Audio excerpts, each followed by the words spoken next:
Salut YouTube, tu t'apprêtes à regarder un échange que j'ai eu avec Kenny. Kenny qui est préparateur physique dans les sports de combat et qui a commencé à intégrer de l'endurance fondamentale pour ses combattants à hauteur de 2 heures par semaine dans un premier temps et qui a vu des résultats extrêmement intéressants, surtout au niveau de la récupération de ses combattants entre les rounds et sur leurs semaines d'entraînement. En tout cas, un retour toujours très enrichissant des préparateurs physiques et des coachs qui mettent en place ces principes sur le terrain. Donc sans plus attendre, mon échange avec Kenny. Ok, génial. Comment tu vas, Kenny? Ça va super, et toi? Ça va très très bien. Écoute, c'est un plaisir de prendre ce petit moment pour échanger. On a discuté un petit peu sur Insta et tu m'as parlé un petit peu de ta situation et du travail que tu as mis en place, notamment avec tes combattants, c'est ça? Ouais, c'est bien ça, ouais. Super. Donc, c'est toujours cool de pouvoir échanger avec d'autres professionnels et de voir les différents contextes dans lesquels ces principes peuvent être appliqués. Du coup, je te laisse te présenter, Kenny, et dis-nous un petit peu dans quel monde tu évolues Ok, et ensuite on pourra parler de manière un peu plus spécifique du travail mis en place. ok. Du coup, je suis Kenny ACP, donc je suis préparateur physique spécialisé dans les sports de combat, Mhm. euh, plus particulièrement le MMA. Maintenant, je travaille avec des combattants de boxe anglaise, boxe thaï, etc. et tout. Je suis donc de Belgique ça fait maintenant quelques années du coup que j'exerce j'ai déjà, enfin, je suis parti au championnat du monde avec mes combattants, on a fait des beaux résultats pour la Belgique, on est le premier champion d'Europe et, euh, et voilà en gros un petit peu le parcours. Ok, écoute, ça fait déjà un joli parcours. Et pour remettre un peu en contexte ce que tu m'avais dit via Instagram, quand est-ce que tu as Mhm. commencé à intégrer le genre de travail dont je parle, que ce soit le travail d'endurance fondamentale ou autre? Pourquoi déjà tu t'es intéressé à ça et comment est-ce que tu l'as intégré pour tes combattants? Ok, en fait, tu étais venu sur mon podcast il y a, je pense, bientôt un an, enfin moins d'un an, Mhm. on avait justement discuté de ça un petit peu, de ton travail, du coup, sur l'endurance fondamentale, etc. et tout. Tu m'avais, enfin, j'avais parlé si jamais j'avais un combattant, comment utiliser tout ça et tout. T'avais mis des quelques pistes et tout ça. Et puis, je teste toujours les méthodes sur moi avant tout, parce que, du coup, je suis un ancien combattant aussi. Donc, forcément, puis, de toute façon, un coach doit d'abord tester sur lui, puis après, teste un peu sur ses combattants. Donc, je testais un petit peu sur moi. Maintenant, j'ai toujours eu un bon cardio quand même, une bonne récupération. Mais je voyais comme des bonnes améliorations. Donc, j'ai commencé donc, à faire en fait 2 fois par semaine du travail fondamental. Donc, on va dire de zone 2 entre 100 et 120 BPM. Mhm. Sur le vélo. Parce que la course, c'est pas quelque chose que je préconise beaucoup pour les combattants parce que c'est déjà assez traumatogène au niveau des genoux, des articulations. Donc, si on commence à mettre de la course en plus, après, s'ils aiment vraiment bien ça, qu'ils aiment pas du tout le vélo, faut faire aussi ce que le sportif aime. Mais moi, personnellement, j'ai fait sur le vélo. Euh, Mhm. j'ai essayé aussi sur la bike, c'est un peu plus compliqué parce que le cœur monte assez vite sur la bike et puis c'est un peu plus chiant parce que je t'avoue, quand je fais de la zone 2 je vais me mettre tranquillement, je regarde une vidéo et voilà quoi, tu vois. Ouais. Donc j'ai commencé sur moi. Après, j'ai deux de mes combattants qui sont enfin, qui combattent à très haut niveau, donc à qui j'ai essayé aussi. Ils ont quand même, ils sont euh, je sais pas si vous connaissez, mais donc il y a l'IMAF, donc ils sont pas encore pro, mais c'est comme s'ils vont aux Jeux Olympiques, donc ils ont un statut amateur, mais qui est professionnel en fait. Donc il y a Ouais. quand même beaucoup de temps de s'entraîner. Le MMA, c'est quand même une discipline qui demande beaucoup de temps, parce que tu as toutes les disciplines de combat réunies. Mhm. Et au début, je leur ai mis donc 2 séances par semaine, et quand ils, donc de fondamental aussi sur le vélo. Mhm. Euh, et quand ils sont en perte de poids, eux, ils passent à 3, 4 séances parce que on réduit un peu l'intensité des entraînements, donc on compense par le vélo. Mhm. Et ici, je prends l'exemple du coup, ça que ça fait peut-être parce que tu m'as demandé donc depuis combien de temps je faisais ça. Mhm. Ça fait 4 5 mois qu'on a vraiment mis ça en place, je Ouais. pense. Euh, et ici, du coup, on a eu les championnats du monde qui sont passés en février. Non, non, en février, c'est déjà 4 5 mois. Donc maintenant, il y a eu quelques mois qui sont passés. Et en fait, donc il y a un de mes combattants surtout qui a pris une défaite, mais qui a eu un combat qui a été très très très compliqué euh, avec son adversaire. Il a mis un volume énorme et en fait, enfin, tout le monde normalement aurait dû être mort HS après à la fin de l'entraînement, enfin à la fin du combat. Et Mhm. mon combattant, il s'est relevé, mais comme si de rien n'était.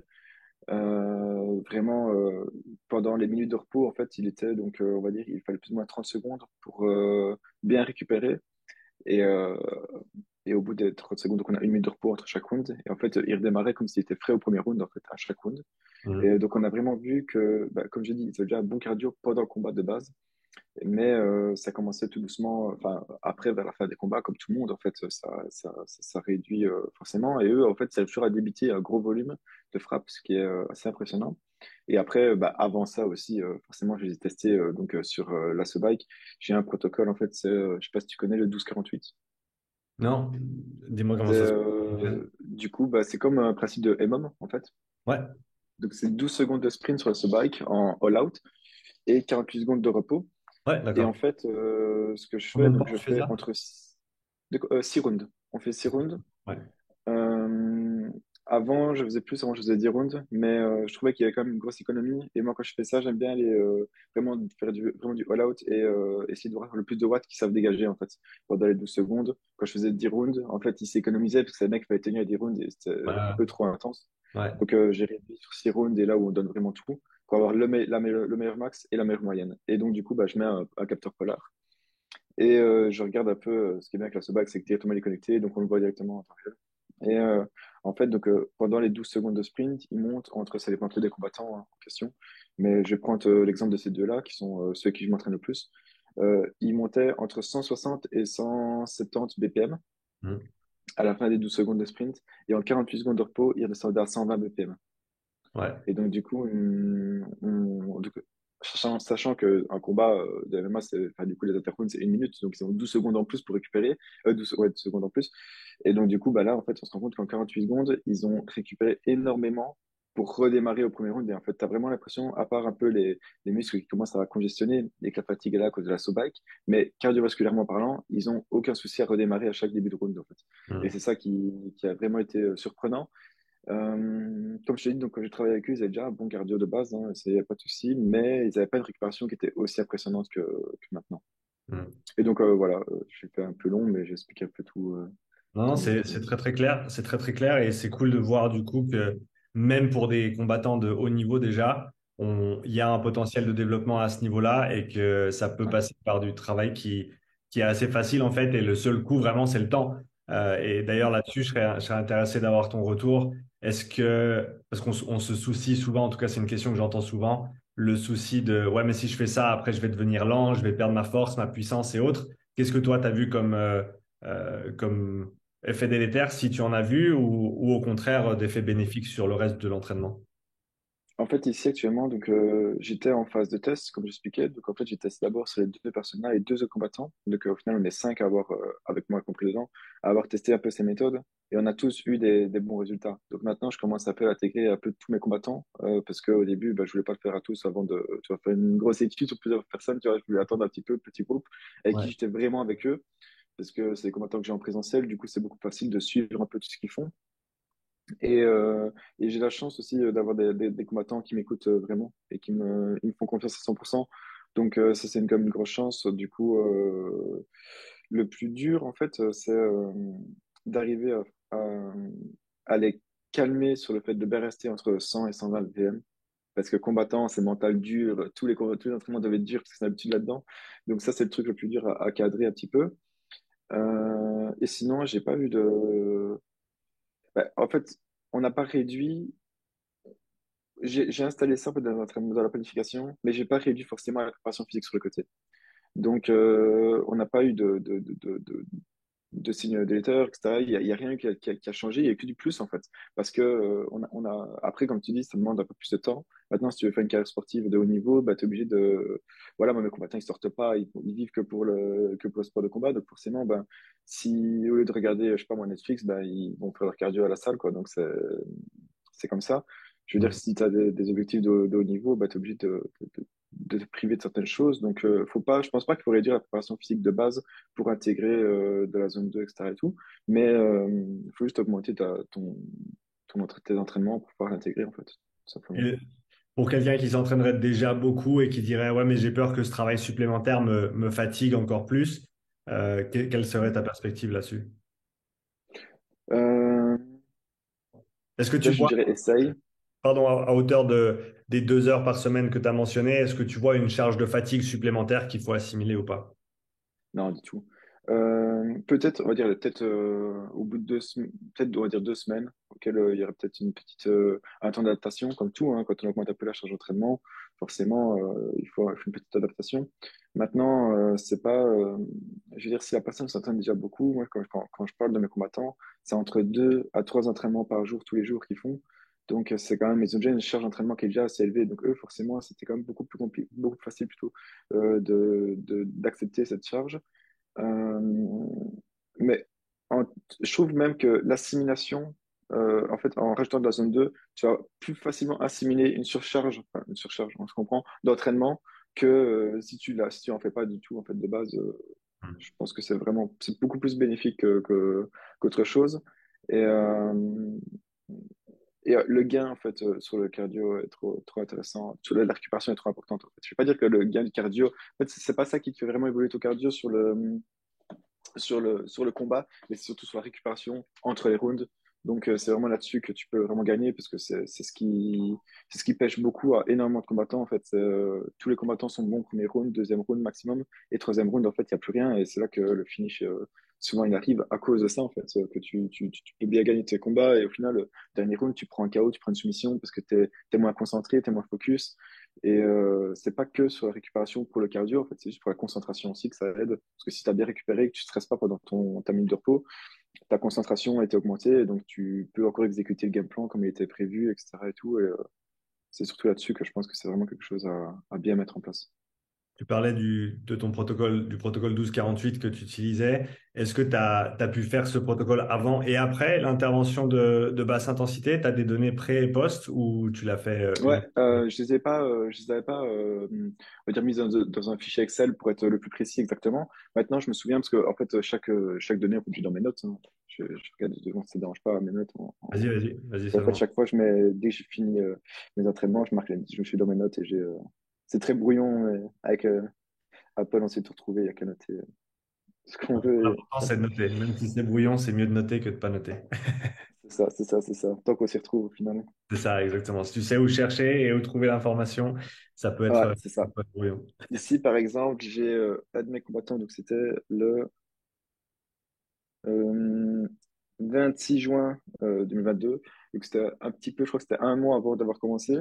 Hmm. Sur le 12-48, du coup, 6 rounds, il fait donc en puissance max, il fait 1176 watts et en moyenne 853.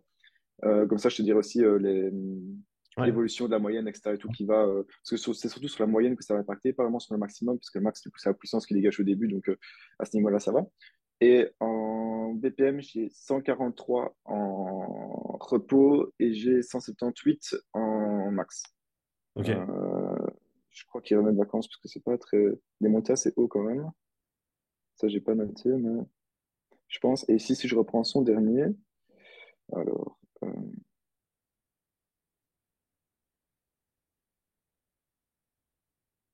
Donc, il a 1306 watts en maximum Hmm. et il a une moyenne de 956.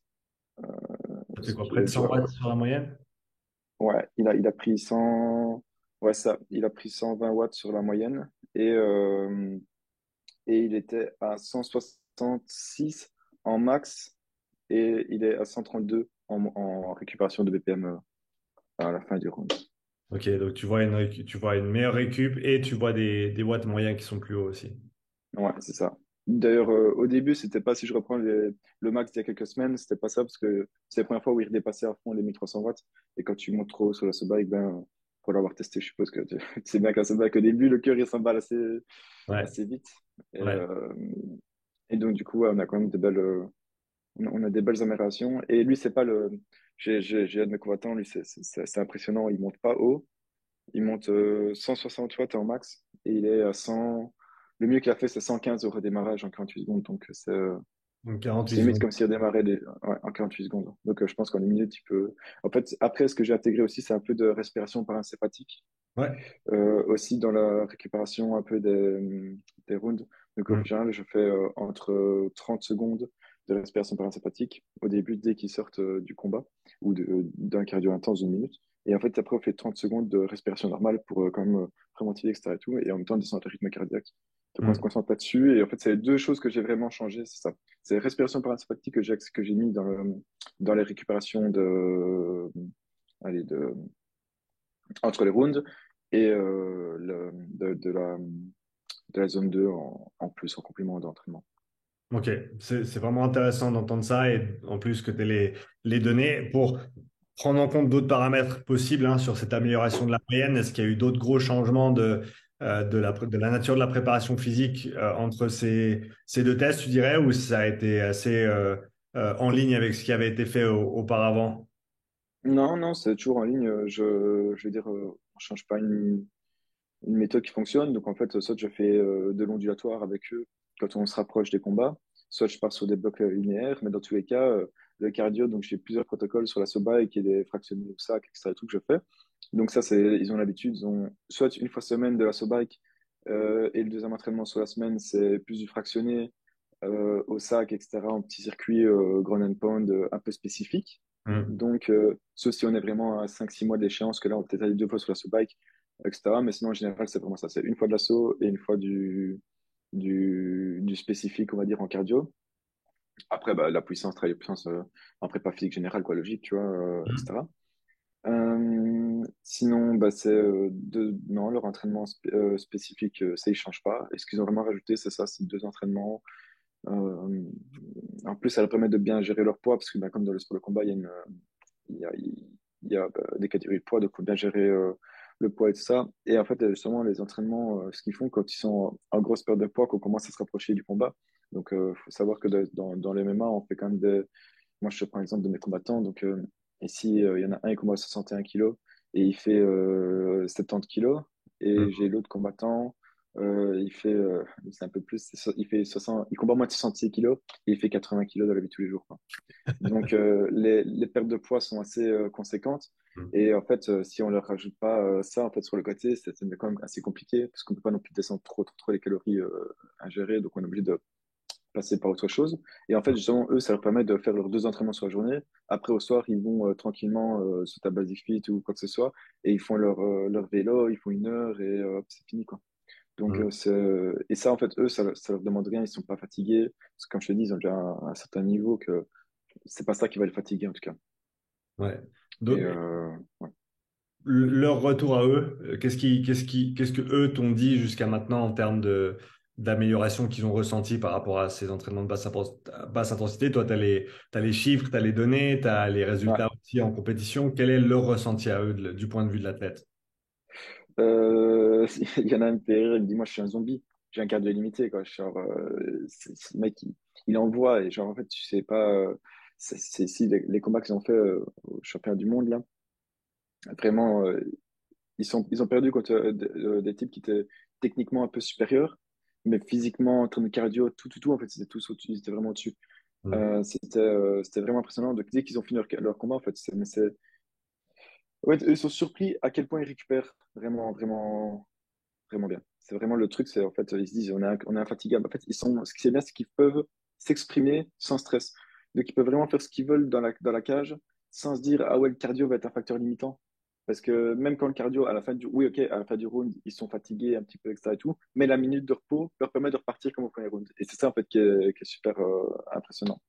Hmm. Donc, tu dirais que pour eux, ils ont intégré ce travail et pour eux, ça a du sens maintenant de maintenir cette basse intensité malgré le fait Ouais. que leur sport ne ressemble pas du tout à ce vélo tranquille pendant 1 heure. Ouais, c'est ça, c'est ça, c'est ça. Ici, il y a un truc qui est un peu plus compliqué que les combattants de boxe anglaise parce que ils sont éduqués à la Rocky. Donc, on va dire que comme le MMA, c'est un sport qui est tout nouveau, il s'est fort axé sur la science. En fait, même les entraînements sont très scientifiques, etc. et tout. Donc, c'est un vrai plus pour nous en tant que préparateurs physiques. C'est-à-dire que quand on explique les choses, ils sont vraiment là pour comprendre. Je fais une généralité, hein, mais en général, c'est ça. Et dans la boxe anglaise, ben, ils sont vraiment plus à l'ancienne. Le no pain, no gain. Et la course, elle doit être super longue, elle doit être intense. On doit mettre des sprints de la course. Enfin, on regarde Rocky, ben, les entraînements sont plus ou moins basés de la même façon. Donc, eux leur dire, par exemple, va faire du vélo, ils s'assument pas. Eux, ils veulent la course, tu vois. Mais après, s'ils font la course et qu'ils respectent bien les indications que je donne, ça, il n'y a pas de souci. Mais eux, par exemple, le vélo, ils se disent, c'est pas logique. Mais je dis, mais oui, mais ok, tu peux penser que parce que tu cours, c'est un rapport avec tes jambes dans le ring, mais même courir, tu fais pas ça directement, ça n'a aucun rapport en fait de courir ou pas.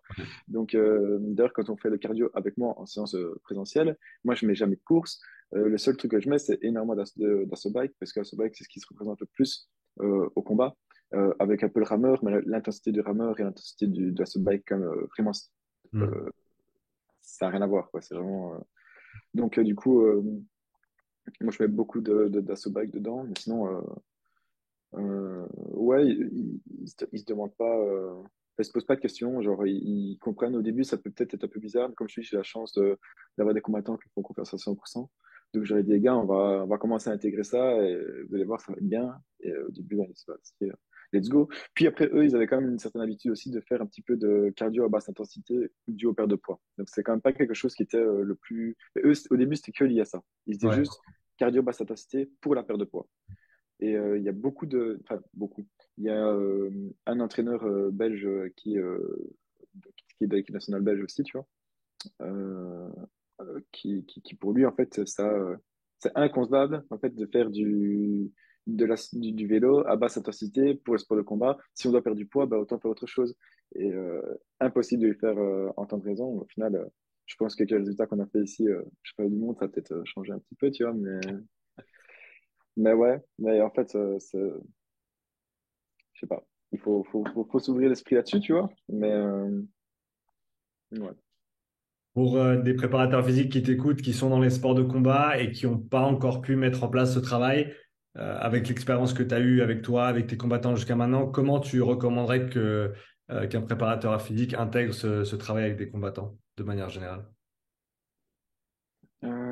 Bah déjà, de un, qu'il essaye sur lui-même. C'est toujours une méthode que je recommande. C'est super important de faire ça. Il se laisse l'histoire de, je sais pas, 2, 3 mois, histoire de bien saturer les changements, parce qu'au début, tu as sur l'effet placebo. Quand tu crois réellement à quelque chose, tu penses vraiment que ça va fonctionner. Au final, vraiment de se tester, en fait. Je suis pas quelqu'un qui, je suis pas un fanat des data, mais j'en prends tout le temps quand même à chaque séance. Je vais pas faire le plus de data possible, etc. et tout parce que je trouve que c'est un certain déjà c'est moi de mon expertise déjà à ce niveau-là dans laquelle je suis pas formé et maintenant il y a des data qu'on a tous appris de base et en fait les séances de testing elles se basent là-dessus. Si tu fais toi ton test que tu te rends compte que ça fonctionne sur je sais pas moi 15 personnes, bah, continue à essayer ce test-là, tu le reproduis et tu vois tu mets en place des choses et tu verras que ça évoluera soit dans le bon sens, soit ça évoluera pas. Et donc d'abord déjà de le tester sur lui euh, et après essayer de commencer avec des personnes qui sait avoir un feedback assez régulier. Donc pas commencer vraiment à faire ça en coaching en ligne, parce que pour mon exemple, maintenant je l'intègre à mon coaching en ligne, mais au début c'est quelque chose que je ne faisais pas parce que enfin, tu sais bien, le coaching en ligne, tu sais pas faire à 100% confiance aux gens, tu sais pas s'ils vont vraiment bien le faire, etc. et tout. Donc j'ai d'abord testé sur le présentiel. Et après, de là, ben, on a commencé à. Enfin, maintenant que j'ai assez les données, ben, je commence à faire sur le coaching en ligne et que je peux prouver les résultats. Et donc, du coup, déjà se renseigner, regarder ta chaîne YouTube, déjà. Donc, là-dessus, enfin, t'en parles déjà énormément. Et je trouve que, en fait, en gros, qu'il essaye parce qu'il n'a rien à perdre, dans tous les cas. C'est pas quelque chose qui va être contraignant pour l'athlète. Donc, même si au pire des cas, c'est qu'une question, il aurait perdu peut-être aller, bah, un petit peu de temps. Tu vois, si imaginons ça fonctionnait pas sur ces athlètes, je sais pas pourquoi, en disant ça, bah, c'est juste un petit peu de temps que tu as perdu, mais il aura pas de courbature, il pourra performer à l'entraînement, il y aura pas tout ça qui va commencer à être contraignant là-dessus. C'est vrai que moi, je recommande plus sur le vélo quand même que sur la course. Parce que sur la course, tu peux commencer, en tout cas dans le sport de combat, tu peux quand même commencer à créer des petites blessures au niveau des genoux. C'est déjà assez traumatogène le sport de combat pour ajouter encore un peu plus. On va dire que je suis un hater de la course, hein. Loin de là, tu vois, j'aime bien, mais je trouve que la course c'est un sport en fait et on restons là-dessus. Et le vélo c'est accessible à tout le monde. Et je pense qu'on, si je devais recommander un préparateur physique, c'est commence fais le faire sur le vélo, un vélo normal et contrôle bien les datas là-dessus. Tu prends un polar, ça coûte pas cher, tu contrôles. Rien qu'avec ça, tu verras déjà les résultats. Et puis même à l'association de ton combattant, il te le dira assez rapidement qu'il pourra déjà, plus s'entraîner de lui-même, il sentira qu'il est jamais fatigué et qu'il récupérera mieux. Donc en soi, c'est tout bénef. Super. Bah, écoute, Kenny, c'était vraiment top de pouvoir échanger avec toi sur ce sujet, d'avoir ton retour du terrain, hein, que tout ce que tu as mis en place sur toi et sur tes athlètes, ça envisage Mhm. de belles choses pour les mois à venir avec tout ton groupe Ouais. que tu vas pouvoir aider et continuer à développer avec ces moyens-là. Pour les gens qui souhaitent suivre un petit peu ton travail, où est-ce qu'on peut te retrouver en ligne, Kenny? Du coup, sur Instagram, c'est ACP Kenny, donc ACP Kenny, K-E-2-Y. Et sinon, j'en profite aussi tant que je suis ici, je lance ma chaîne YouTube là ici. Euh, je lance ma chaîne YouTube. Et donc, Ouais. du coup, c'est Kenny ACP. Je crois, soit ACP Kenny ou Kenny ACP, je sais plus en fait sur mes réseaux. Je crois que c'est Kenny ACP, si je dis pas de bêtises. Et, euh, et voilà, donc c'est là qu'on peut retrouver mes réseaux, vous verrez mes combattants, et voilà. Kenny SCP. Bah écoute, je mettrai le lien, je crois que je t'ai trouvé, je te mettrai le lien dans la description pour les gens qui sont intéressés de ton Instagram et de ta nouvelle chaîne YouTube également. En tout cas, merci encore à toi d'être venu sur la chaîne pour parler de tout ça, c'était un plaisir. Avec plaisir, merci à toi. Un de ces quatre? Ciao. Salut Kenny.